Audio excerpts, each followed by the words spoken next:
शेतकऱ्याच्या पिकाचे पंचनामे करत असताना तलाठी असतील, कृषी सहाय्यक असतील, त्यांच्या हाताखालचे कोतवाल असतील, ही लोक आता शेतकऱ्यांना नियम अटी दाखवत आहेत।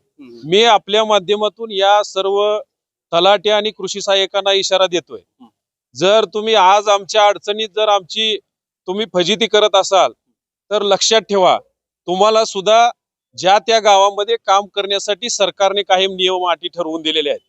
आणि जर तुम्ही आमच्या नुकसानीचे पंचनामे करताना जर नियम अटी दाखवल्या तर इथून पुढे वर्षभर तुम्ही सरकारनं घालून दिलेल्या नियमात ज्या त्या गावात काम करताय का नाही हे बघण्यासाठी मी शेतकऱ्यांच्या पोरांना तुमच्या ऑफिस समोर बसवल्याशिवाय स्वस्त बसणार नाही।